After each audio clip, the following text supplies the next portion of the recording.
Your phone buzzes. You see their name? Open the message. Read every word. Instantly, your brain comes up with a reply. Maybe you even smile at how perfectly you phrased it in your head. Then something tugs you away. Another notification. Someone calling your name. A task you have to do real quick. You put the phone down, fully intending to answer in a minute. Hard cut 2-3 days later. You open that chat and feel your stomach drop when you see their last message still sitting there, unanswered. Oh no, they probably think I don't care. How did I forget again? You scroll and notice other half-answered or unread chats. This isn't a one-off. It's a pattern. If that scenario feels uncomfortably familiar, what I'm about to tell you about your brain is something most bad texters never get to hear, and it might change the way you judge yourself the next time this happens. Pretty soon, people in your life give it a name. You always disappear. You're so bad at texting. Why do you even have a phone? They say it like a joke, but it stings because you know there's some truth to it. Someone might even get genuinely hurt or distant. Assuming you ignored them on purpose? On the outside, all they see is silence. On the inside, you remember reading their message, thinking about them, even caring about what they said. The intention was there, the action wasn't. So you turn the blame inward. I'm flaky. I'm selfish. I'm a terrible friend. You promise yourself you'll reply faster next time. Keep up with everyone, be better. But the same thing keeps happening, and the shame just piles higher. Most people stop here and decide they're just broken or careless. But what if there's a very specific way your brain is wired that makes this happen? A rare mind pattern almost no one has ever explained to you. What most people don't realize is that this isn't always about not caring. Psychology suggests there's a specific mind pattern behind this. A context-locked, deep-focused brain. Your mind tends to live fully in whatever room it's in right now. Work, a show. A hobby on once you mentally leave the texting room, that thread falls out of view. When you read a message and reply in your head, your brain often files it under done, even though your thumbs never moved.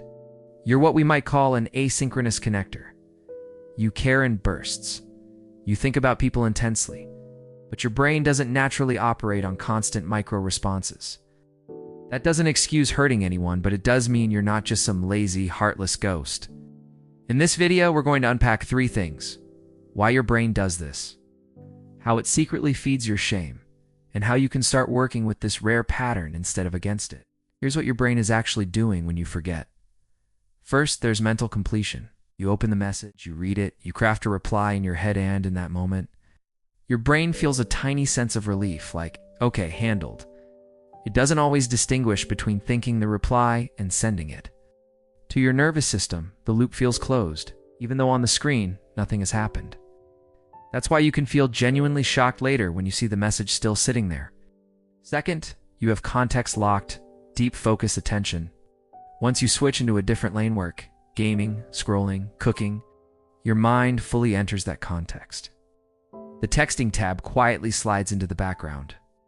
What feels like I'll answer in a bit can, in a deep-focused brain, turn into wait. How has it been 3 days? This is great for getting absorbed in things, but terrible for constant instant replies. Third, there's backlog dread. Every unanswered message adds a tiny weight. Soon, opening your chats feels like opening a box of guilt. They must be mad. Now I have to explain. I've already failed. That emotional load makes you avoid it even more, so the pattern feeds itself. Most people only see the silence on the outside. Now you can see the whole machinery underneath mental completion. Context locking and dread all tangled together. The next step is noticing where this honest wiring ends, and where you might be accidentally hiding behind it. This is where it gets honest. On one hand, this really is how your brain works. You read, you mentally respond, you get pulled into another context, and the thread vanishes until guilt drags it back. You can genuinely care about someone and still have a graveyard of unanswered chats. On the other hand, there's a point where, without meaning to, you start hiding behind "I'm just bad at texting." It becomes a shield you hold up anytime a message feels uncomfortable, it's demanding, or emotionally heavy.